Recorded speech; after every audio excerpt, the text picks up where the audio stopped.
Hey there everybody, this is Austin Bach and we're back on Magic Online. We've been playing quite a bit of Standard lately, at least I have, so I wanted to mix things up a little bit, play a little bit of Limited. But I wanted to try a Sealed, because I still have yet to do a Sealed of this format and I'm kind of interested to see how it goes. Since I did not play a pre-release and I've pretty much only been drafting, this will be my first exposure to the Sealed format, so hopefully it goes well. Unfortunately, I can see right off the bat that two of our rares are old growth dryads, which I think is pretty much unplayable unless we're like a hyper aggro deck. So, not super happy with that. We've also got a Dowsing Dagger, which is kind of another just hyper aggressive card that I don't really like that much.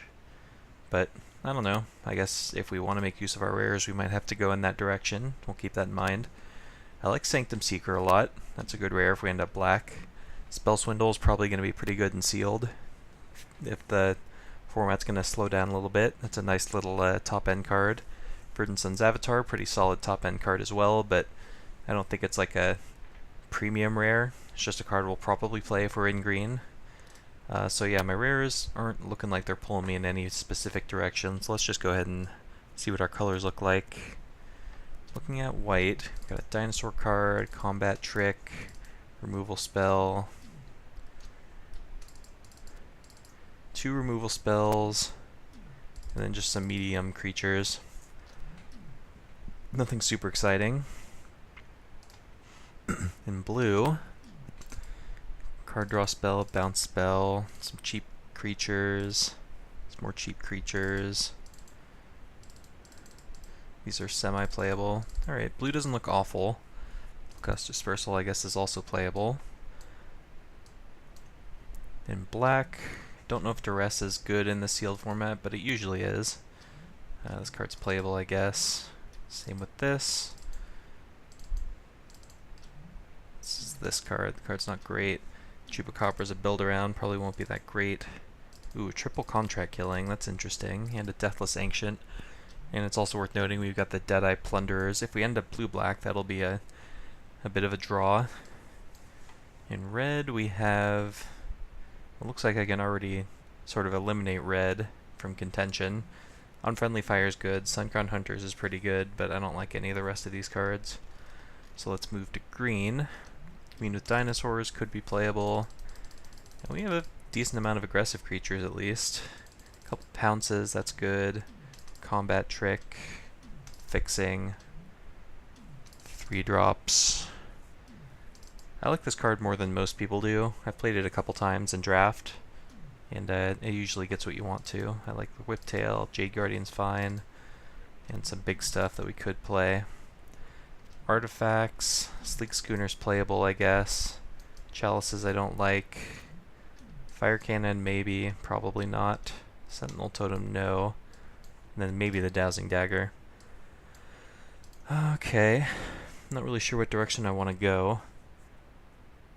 I think my first inclination is to see what our blue-black deck looks like, because that was the most obvious deck from what I can see. I guess we'll bring in the artifacts for now, just to see what that does. Curve doesn't look awful. Too many 4-drops, but I kind of just threw every 4-drop in without really considering what I want to play. I don't really like Storm Sculptor that much. I'm looking to see if we have any combos with it. Not really. I think it's worse than all our other 4s. Cutthroat is playable. Chupacabra doesn't look like we have enough. We have like, what, 1 Explore creature, 2, 3. It's not really enough. How many ways do we have to make treasure? Triple Contract Killing, the Plunderers, and the Prosperous Pirates, and the Pirate's Prize.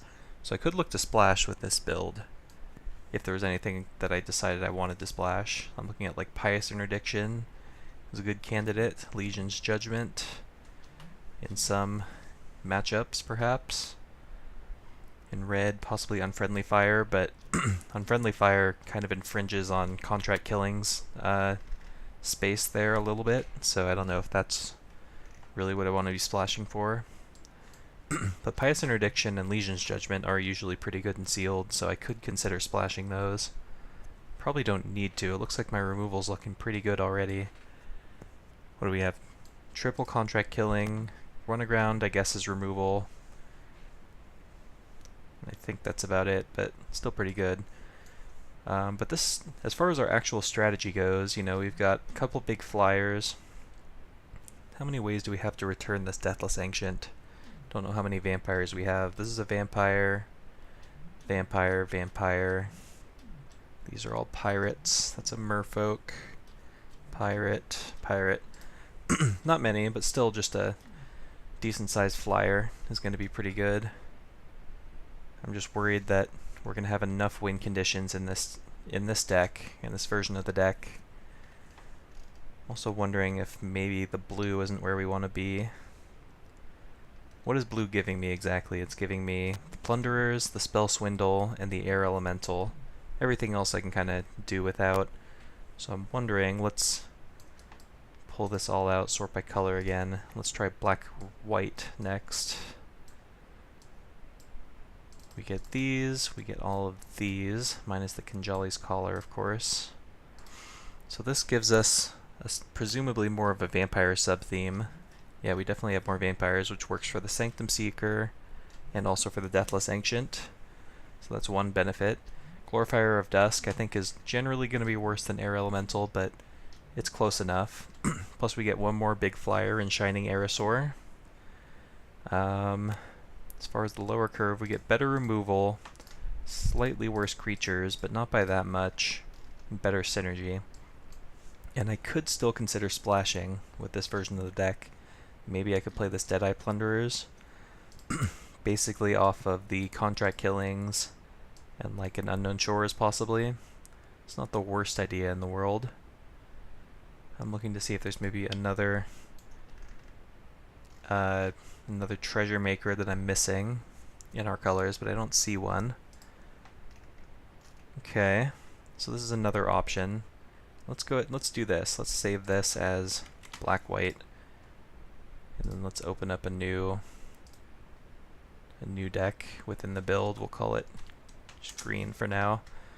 And I want to look at what our green deck looks like. See if I can build like a green aggro deck, perhaps. Okay, all of these come in. All of these. And then we'll consider these, but the thing is, if I build an aggressive green deck, I don't really want to be playing 7 and 8 drops, even though these cards are strong. New Horizons is probably playable too, even if we're aggro. Sort by like this. I mean, the one good thing about Old Growth Dryads is it means we're just going to be like beating our opponents down. I would like this a lot better if I had any one with the wins in my pool, just so I could, you know, suit up my Old Growth Dryads later in the game. Sleek Schooner I guess we could play also. Maybe the Dowsing Dagger, except the Dagger I don't really want to be giving them creatures. So I think the best color, or the best color to pair with this would probably be blue. Because it looks like we have some good synergies here. We have more cheap creatures, we have a ton of 2-drops, which is nice. Bring in these, probably a Storm Sculptor. I guess we can bounce our 1-drops, but that's not really great value, because we're just going to give our opponents free creatures. We could do something like this. Maybe play the Prosperous Pirates, but probably not. So I want to stay low to the ground. This doesn't look bad, but it doesn't look great either. I don't think I'm playing Dowsing Dagger in this deck. I have nothing to do if I flip it, so it's just like a mediocre equipment. But it is a way to get my creatures through late, even though we're giving them some blockers in the meantime. I mean, I would love like a kite sail or something just to send our flyers to the ground, or our creatures to the sky later. We have like the Tempest color that can force some creatures through. I would like to play the Storm Sculptor if I can. I guess I could just play both of them. I'm gonna have to cut a few cards, but this doesn't look awful. Let's rename this blue-green. Potential problems with this deck. Her removal's fine. We have double pounce, run aground, bounce spell, Tempest Collar to tap things down. We've got a few ways of evasion, but this deck just seems like too much can go wrong for our opponent. Just play something we can't handle. We're kind of relying on having a fast curve, and if it doesn't come together, things can go bad. And the downside on Old Growth Dryads is so significant. I don't know if we want to take any risks with that, just giving our opponents, you know, an entire turn of free value, essentially. So let's save and continue. I want to go back and work on this black-white deck for a minute. First question is, do I want to play Dowsing Dagger in this deck? It's good with cheap flyers. We have these two. We've got the two. We've got the three more expensive flyers. So that's good. And it just gets our guys through combat, which is nice. Put it on a menace creature. This is a strong candidate. Also, do I want to play this elaborate fire cannon?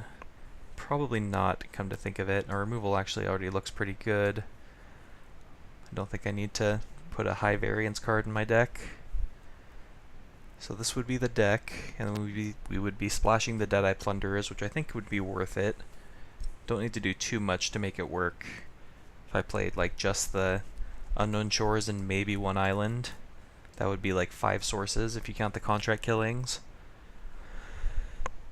So that's a strong candidate. I don't really like playing Queensbay Soldier. It's just kind of a bad card, but you do need to have some early plays. And it has a little bit of synergy with the Sanctum Seeker and the Deathless Ancient, which is nice, and it just wears an equipment. So I like this deck. Let's see if there's any other options in this pool. I still think the red is not going to be good enough. I am looking at these two Swashbucklings in red, come to think of it, just because they could work with the all of our cheap green creatures. So I guess real quick, let's see what that would look like. It's probably not going to be deep enough, but it's worth a look. We could play the Suncrown Hunters. Sort by color again. If we just put in all of our red stuff. Only 13 creatures, I don't like that. Yeah, this isn't looking strong enough to me. I don't think I want to go that direction, so let's not save that deck. I'm thinking this black-white build is what I want to be doing the most. It looks better than the blue just on the basis of the stronger top end and slightly better removal, sacrificing a little bit of early game, but we also get slightly more synergy as well.